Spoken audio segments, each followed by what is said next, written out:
देखिए, आज के समय में वास्तु का बड़ा प्रचलन है।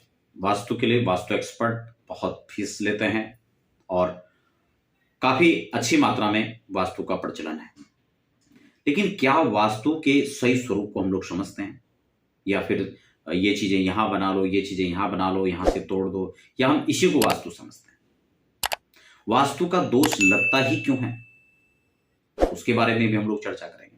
कैसे वास्तु का निवारण हो सकता है, उसके बारे में भी हम चर्चा करेंगे।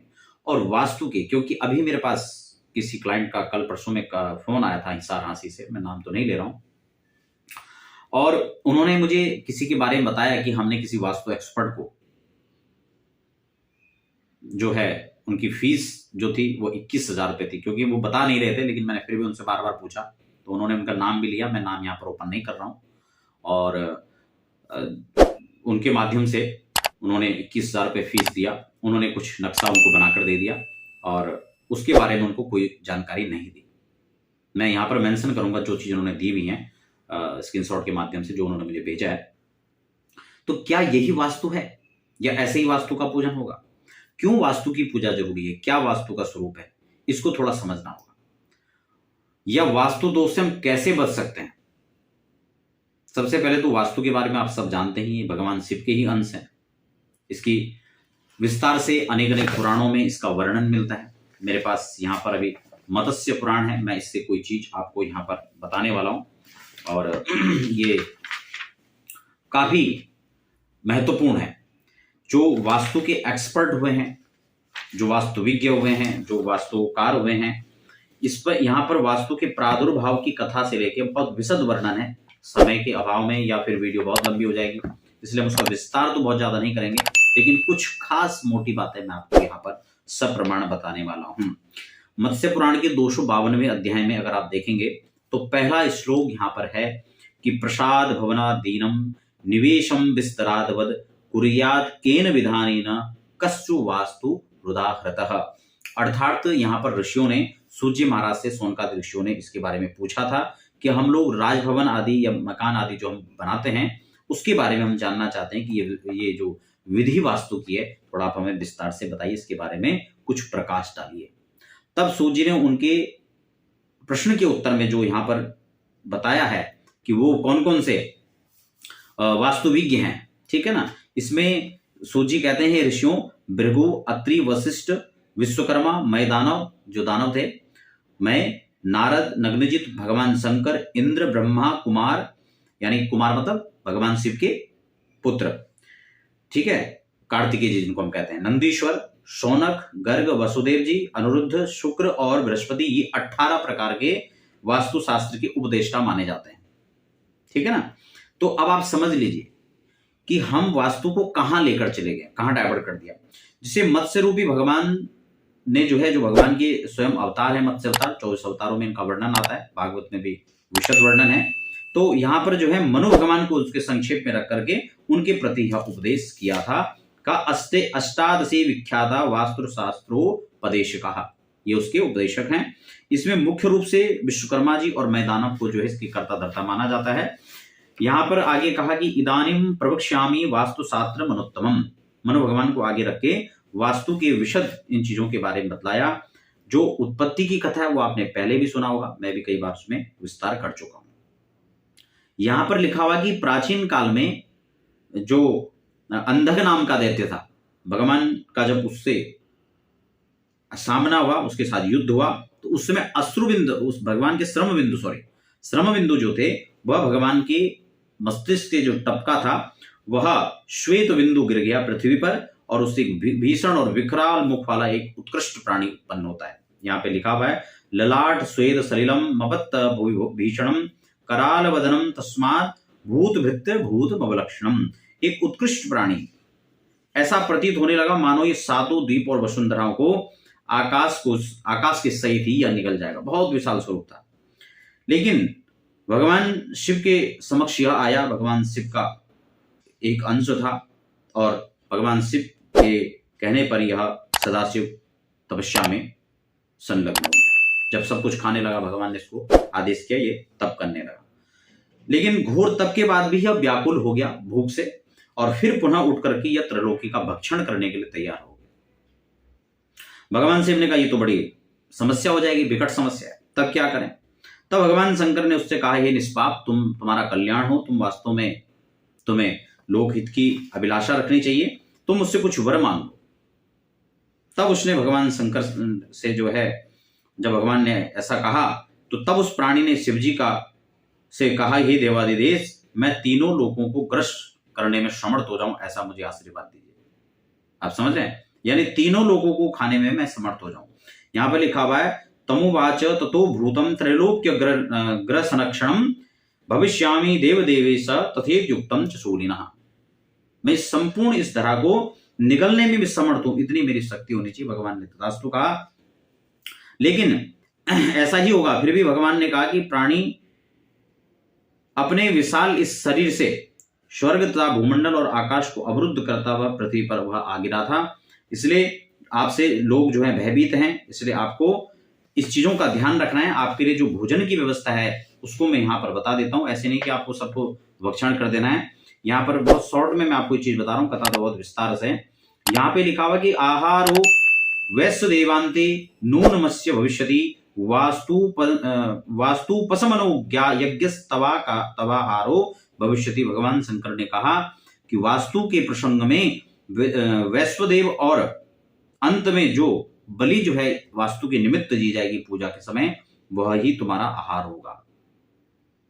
अर्थात हर प्राणी जब भी भूमि का पूजन करेगा, भवन निर्माण करेगा या फिर गृह प्रवेश करेगा, यज्ञादि कर्म करेगा, तब आपके निमित्त यह आहार देना उसके लिए अनिवार्य है, अर्थात उसको देना ही पड़ेगा। समझ रहे हैं? अगर वह ऐसा नहीं करता है तो तब जो है यहां पर जो उसके ऑप्शनल जो यहां पर बात रखी है कि आप त्रिलोक्य को भक्षण नहीं करेंगे, बल्कि आपके लिए आहार की व्यवस्था की जाएगी और वह आहार इस प्रकार से आपको दिया जाएगा। इसीलिए आप कोई भी यज्ञादिक होते हैं या भूमि का पूजन हो, नींव खोदना हो, आप कुछ भी कर रहे हैं, बाउंड्री लगा रहे हैं, भूमि का पूजन कर रहे हैं, आप पानी खोद रहे हैं, समझ रहे हैं, कुआं है या हैंडपंप आदि खोदना है, तो भी वास्तु का पूजन का विधान है। और यहाँ पर अलग अलग वास्तु के विधान है, कौन से पद का वास्तु, मैं उसकी भी आगे चर्चा करने वाला हूं, आगे करूंगा, आपको बताऊंगा। तो यहां पर कहा, अगर वो इस प्रकार से आपका पूजन नहीं करते हैं, वो यज्ञोत्सव में तुम्हें बलि नहीं देते हैं, आहार को तुम्हें नहीं देते हैं, तो वास्तु पूजा न करने वाले भी, बड़े ध्यान से समझना इसको, वास्तु पूजा न करने वाले भी तुम्हारे ही आहार होंगे। इस पर स्पष्ट लिखा हुआ है 252वें अध्याय के जो है 18वें श्लोक में क्या कहा, यज्ञोत्सवादो च बलिस तवाहारो भविष्यति। जो यज्ञोत्सव में आपके लिए निमित्त बलि नहीं देंगे, आपका भोजन नहीं देंगे, उसको भी तवाहार, वो भी आपके आहार भविष्यति। वास्तु पूजा में कुर्बाणस तवाहारो भविष्यति। जो पूजा में आहार देगा वह आपका आहार बनेगा, और जो आहार नहीं देंगे यानी जो पूजा नहीं करेंगे आपकी, वह लोग भी आपके आहार होंगे। बड़ा स्पष्ट यहां पर लिखा हुआ है, ठीक है ना। आगे लिखा हुआ, अज्ञानात् कृतो यज्ञस्तवाहारो भविष्यति। अज्ञान से किया गया यज्ञ भी, बहुत ध्यान से देना, ध्यान से यहां पर देखना इस बात को, का अज्ञानात् कृतो यज्ञस, अर्थात जो अज्ञानता में किया हुआ कर्म है, जो विधिहीन किया हुआ कर्म है, वह भी आपको ही समर्पित होगा। इसीलिए आपने देखा होगा जब यज्ञ करते हैं तो इन चीजों को बार बार ध्यान में रखा जाता है। आजकल तो लोग क्या करते हैं, जब हवन करते हैं तो कहा कि नहीं आप किसी दोने में डालते चले जाओ, किसी प्लेट में डाल लो, स्वाहाकार की आहुति बाद में एक साथ उसमें डाल देंगे, तो वो देवताओं को नहीं आहुति प्राप्त होगी। समझ रहे हैं? उसका विधान और भी है, वो दैत्यों को भी प्राप्त होता है। लेकिन यहां पर इस वास्तु श्रृंखला में, वास्तु पूजन के जो नियम के अंदर मत्स्य पुराण में जो स्पष्ट है, वो कहा भगवान शिव ने कहा वह भी आपको प्राप्त हुआ जो अज्ञान द्वारा किया गया कर्म होगा, जो उस प्रकार का कर्म है। अज्ञान से किया हुआ यज्ञ भी तुम्हें ही आहार रूप में प्राप्त होगा, स्पष्ट लिखा हुआ। उसके बाद लिखा हुआ, एव मुक्तस्तथोष्ट स वास्तु भवत तदा वास्तु यज्ञ स्मृत तस्मात् ततः प्रभृति शांतये। जब भगवान ने ऐसा आश्वासन दे दिया, तब जो है वास्तु नामक जो प्राणी था, जो भगवान शिव का ही अंश था, वह प्रसन्न हो गया, क्योंकि अब उसके आहार की व्यवस्था हो चुकी थी। तो इसी कारण से तब से वास्तु शांति का प्रचलन चला, वास्तु के नियमों का प्रचलन चला, वास्तु यज्ञ का प्रवर्तन हुआ। अब यज्ञ में यहां पर अलग अलग जो है वास्तु के 81 पद का वास्तु है, 63 वाला है, 64 पद का वास्तु होता है। तो ये जो है अलग अलग प्रकार के वास्तु का नियम है, उसकी पूजा का विधान है। समय समय पर मैं इसको आगे भी आपको विस्तार से बताऊंगा। और खास बात, लोग आजकल क्या करते हैं, वो नक्शे के चक्कर में जो फंसते हैं, क्योंकि उसकी जानकारी भी मैं उसकी भी आपको आगे आने वाला, वैसे मैंने आपको वास्तु का जो नियम है, क्योंकि वास्तु को समझना है तो सबसे पहले दिशाओं को समझना पड़ेगा, फिर उप दिशाओं को समझना पड़ेगा। तो इस प्रकार से जो हमारे 10 दिशाएं मानी जाती हैं, 4 तो हो गए पूर्व पश्चिम उत्तर दक्षिण, फिर इनके कोने हो गए ऊपर नीचे, जो 10 प्रकार की दिशाएं हैं, उसमें भी आजकल लोगों ने डिग्री वाइज इसको जो है, जो भ्रम की स्थिति पैदा की है। अब वो डिग्री उनके तो खुद समझ में आएगी, लेकिन आप पर थोप लेते हैं, ठीक है ना, क्योंकि इस प्रकार से लोग फिर ठगी का शिकार हो जाते हैं। अभी मैं जिनकी चर्चा कर रहा था, उन्होंने उनको 21,000 रुपए दे दिए। ठीक है भाई, तुमने अपने जो फेस है वो ले लिया, लेकिन अब उसके बाद तुम्हारा कर्तव्य क्या बनता है? मैं ये नहीं कह रहा हूं कि 21,000 रुपए फीस ज्यादा ले लीजिए, आप 25,000 ले लीजिए, कोई दिक्कत, वो तो आपकी योग्यता पर निर्भर है, लेकिन आपकी उसके बाद जिम्मेदारी क्या बनती है, तो उस चीज को भी यहां पर ध्यान देना चाहिए। आपकी जिम्मेदारी बनती है आप वहां उनको जो है संतुष्ट करें, अगर आपने उनसे फीस ली है तो इस प्रकार से जो उसका नियम है वास्तु का, उनको दिशाओं को समझना पड़ेगा। हमने प्रत्येक दिशा के अनुसार जो एपिसोड हैं वो तैयार किए हैं, आप उनको देख सकते हैं। उसका निदान भी आपको बताया कि अगर आपका ईशान कोण में दिक्कत है तो आपको क्या करना चाहिए, आग्नेय में दिक्कत है तो क्या करना चाहिए, ईस्ट खराब है तो कैसे खराब होता है, कैसे उसको होना चाहिए, ये सब बातें जो है मैं स्पष्ट विस्तार से आपको बता चुका हूं। हालांकि आने वाले समय के अंदर अगर आप चाहेंगे तो मुझे कमेंट बॉक्स में लिखें, मैं वास्तु को लेकर जो भी आपके डाउट्स होंगे उस पर सविस्तार आपके साथ चर्चा करूंगा, उसकी जानकारी आपको देने का प्रयास करूंगा। प्रयास यह रहता है कि लोग भ्रम में स्थिति में न जाए, क्योंकि जो चीजें भूमि पूजन में छूट जाती हैं, सदैव से ध्यान रखना चाहिए कि गृह प्रवेश के समय आप गृह प्रवेश को विस्तार से करें, नियम के साथ करें, तो वास्तु का दोष अपने आप ही खत्म हो जाता है। तो इसलिए वास्तु के पूजन को लेकर भी मैं आपके साथ चर्चा कर चुका हूं, कैसे गृह प्रवेश करना चाहिए, आप उस कार्यक्रम को देख सकते हैं और वहां से इन सब बातों की जानकारी ले सकते हैं। तो लगता है कि आज का जो कार्यक्रम है वो थोड़ा सा समय तो लग गया, लेकिन आपको बहुत कुछ सीखने और जानने को मिला होगा। आप सब बने रहें ऐसे ही तमाम कार्यक्रमों के लिए। हमारे चैनल को आप सब्सक्राइब नहीं किया तो सब्सक्राइब जरूर कर लें, और मिलते हैं फिर अगले नए कार्यक्रम के साथ। धन्यवाद।